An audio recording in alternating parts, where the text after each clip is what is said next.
al doctor Emilio Bizarretea Rosales, el profesor investigador en las Facultades de Ciencias Políticas y Sociales y Derecho de la UNAM, también en el Colegio de la Defensa Nacional, el Centro de Estudios del Ejército y la Fuerza Aérea de la Sedena y el Centro de Estudios Superiores Navales, el CESNAV, en este caso de la Marina. Él también es integrante del Instituto Mexicano de Estudios Estratégicos en Seguridad y Defensa Nacionales y en el Instituto Nacional de Investigaciones Estratégicas de la Armada de México. Es doctor en teoría crítica y me da mucho gusto darle la bienvenida. ¿Cómo está, doctor Emilio Bizarretea Rosales? Mi queridísimo Sósimo, siempre un placer poder conversar contigo, con tu generoso auditorio y con todo el equipo de Contralínea, y más aún de tener la oportunidad de escuchar a amigos y colegas que andamos en estos vericuetos de la seguridad, la inteligencia y la defensa nacionales. Doctor, pues hemos ya platicado acerca de lo que ha significado esta detención para la política del combate al narcotráfico del actual gobierno. Hemos platicado también ya sobre lo que significa que sea la Secretaría de la Defensa Nacional quien haya hecho este operativo. A reserva de lo que usted quisiera comentar también sobre estos dos temas, nos gustaría que nos pudiera platicar acerca de qué implicaciones tiene ya para el cártel de Sinaloa la detención de este personaje. Es un personaje que decíamos importante, pero por muy importante que sea un personaje, pues la organización es más que un solo personaje y nos gustaría de qué manera impacta la detención, que nos explicara de qué manera impacta la detención de Ovidio Guzmán. Y doctor, y nada más si me permite recordarle a la audiencia que se suscriban, que le den like si es que les está pareciendo interesante lo que aquí se está comentando. Pero adelante, adelante, doctor.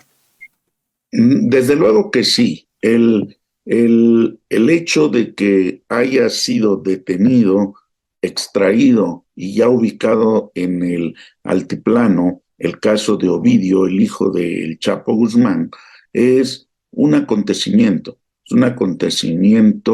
en los anales de la seguridad y del combate a la delincuencia organizada. ¿Por qué esto?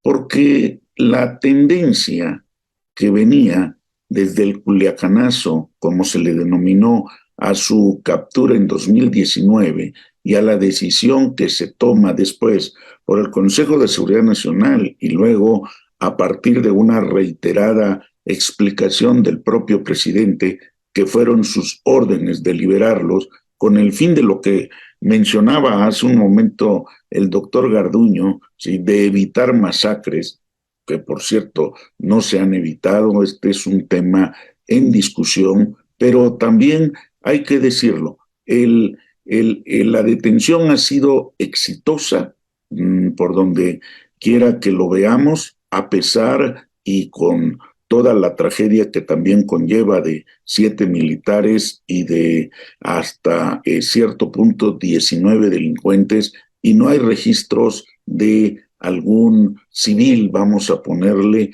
que ajeno a este tipo de confrontaciones o de eventos. Entonces, el hecho de que haya sido exitoso es importante. ¿Qué tenemos?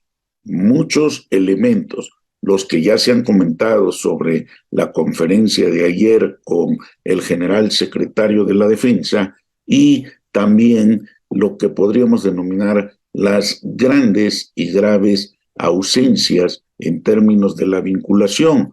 ¿Por qué es importante esto de las ausencias no mencionadas?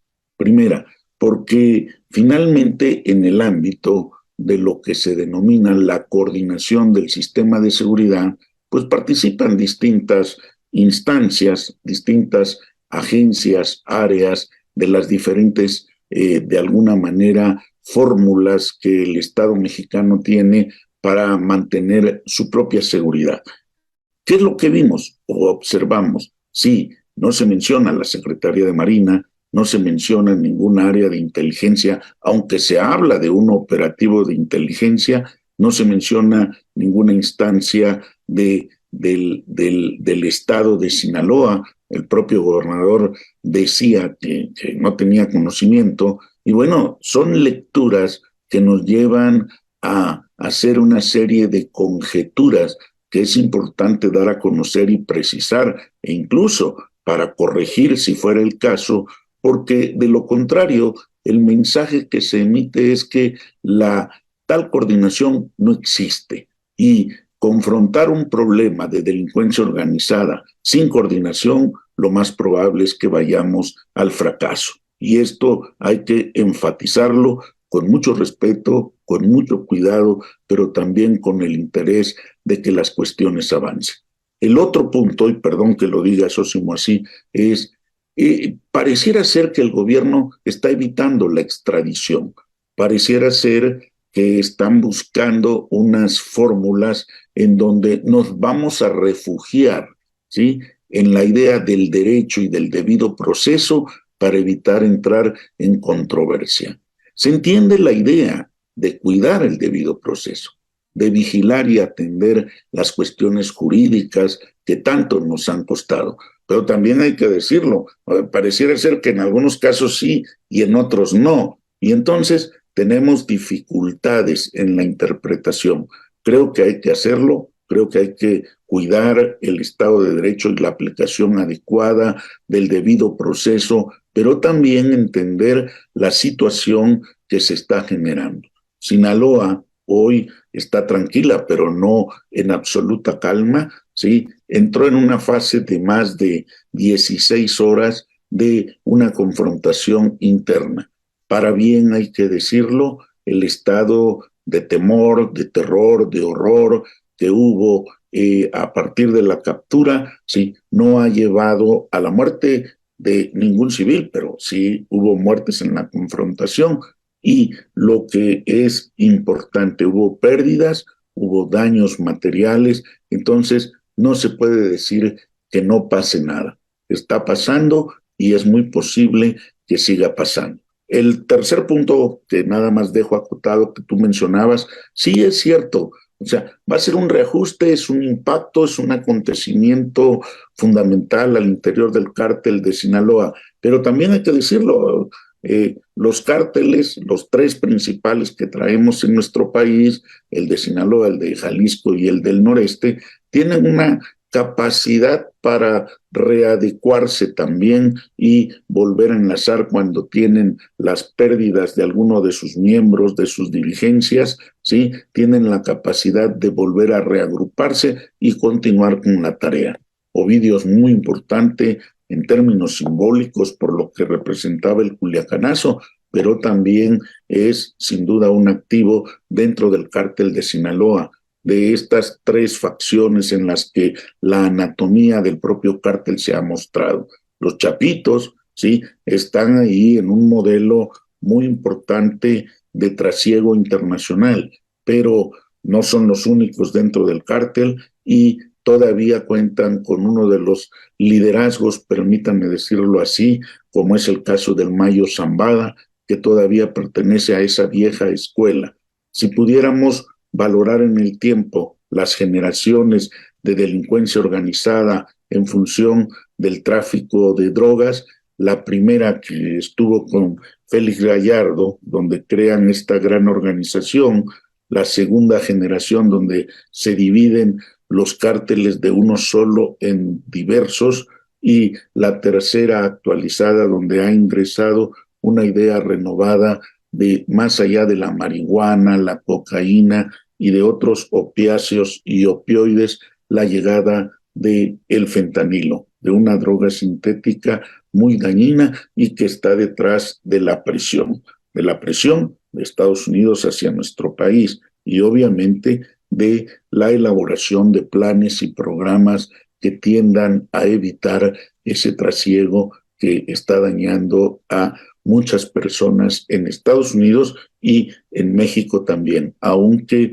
en México con menor impacto por los costos y lo que ello significa al interior de la propia sociedad. Este es un poco el panorama en el que nos encontramos y es una visión que por donde se le quiera de ver no puede decir que no pasa nada.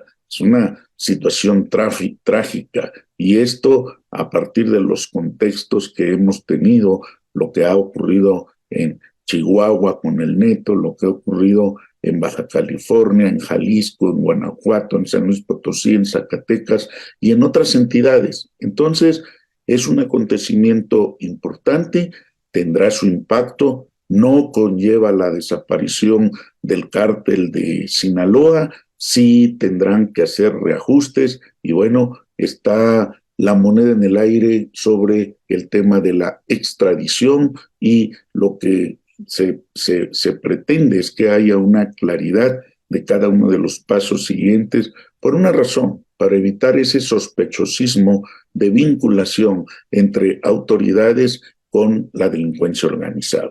Así vamos, mi queridísimo socio. Muy buen día, doctor Urbano Barrera, su servidor, doctor Emilio Bizarritea Rosales. Yo quisiera preguntarle, doctor, ¿cuál cree usted que es el mensaje que se manda desde el gobierno federal a los habitantes de Sinaloa, a los habitantes de México, y también cómo se entiende este operativo a nivel internacional en la víspera de este encuentro que se va a dar la próxima semana y en donde participarán pues los mandatarios de Canadá, Justin Trudeau, y el presidente de los Estados Unidos, Joe Biden, en toda esta manera global de ver el asunto del narcotráfico? ¿Cuál cree que sean esas lecturas que se dan a nivel local, a nivel nacional y a nivel internacional? Doctor, muchas gracias. Muchas gracias. La verdad es que se restablece una idea que aparentemente se había perdido de que el poder del Estado, en particular de sus Fuerzas Armadas, es un poder fuerte como poder militar frente a cualquier grupo u organización criminal. Este es un elemento que es fundamental a nivel nacional y en particular a nivel local. Lo que está pidiendo el gobierno es una calma, sin duda, pero es una calma que no es tan sencilla ni tan fácil de solicitar cuando han tenido muchos años en una situación precisamente contraria a la calma. Es cierto, la delincuencia organizada también contribuye a mantener un mercado local. Y esto sin duda ha ocurrido en muchas entidades y muchos municipios de nuestro país. Pero también es cierto, la cauda de abusos, de violencia, de elementos delictivos, pues no puede generar un ámbito de tranquilidad y de desarrollo en el estricto sentido. La tesis antigua, pero vigente, de que sin seguridad no hay desarrollo, es uno de los elementos fundamentales que se ha argumentado para evitar la toxicidad de la expresión abrazos sí, balazos no, como era el apotegma que hasta ayer podríamos señalar formaba parte de la política que el gobierno de la República desarrollaba. El mensaje que se da en el contexto de la Cumbre de las Américas es un mensaje, lo queramos o no, importante. No es que sea una ofrenda o un tributo, pero sin duda es una buena intención de disminuir la presión estadounidense en territorio mexicano, de disminuir la presión hacia el propio presidente de la República Mexicana por el presidente de Estados Unidos en el tema de seguridad, de migrantes y de otros más que tienen que ver con el desarrollo de ambas naciones. Lo mismo ocurre con la presencia del caso del representante de Canadá. Pero en el estricto sentido, la captura ocurre en un buen momento. Se distiende un poco esta especie de confrontación discursiva, de solicitudes de hacer más y obviamente de llevar adelante el diálogo de alto nivel en el esquema del encuentro bicentenario. Pero también, sin duda, habrá que cuidar las repercusiones que tenga y la visión que se acepte. El canciller nos ha dicho que no se dará esta extradición en lo inmediato y quizás tarde un poco más de lo debido en lo que se cumplen los elementos. Pero el dato fundamental que traíamos desde 2019, desde el denominado Culiacanazo, es que ni siquiera había una carpeta de investigación en contra de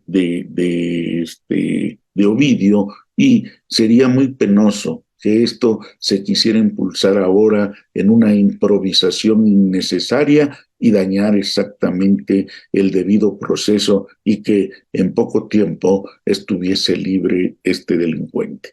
Estos elementos forman parte del contexto, no solamente por las presiones y las críticas al ejército o a la Guardia Nacional, por los fallecidos que han tenido en operaciones activas, como ocurrió el caso del comandante de la Guardia Nacional en Zacatecas, como la desaparición del coronel en términos de uso de sus vacaciones y de pronto, aun cuando no está corroborado la muerte o el homicidio, sí existe el dato de que la captura que se hizo de él es un secuestro que podría tener resultados fatales. Entonces, el ambiente no era el mejor tanto interno, no es el mejor en las relaciones con Estados Unidos y obviamente en este momento está en entredicho la toxicidad de la expresión abrazos sí,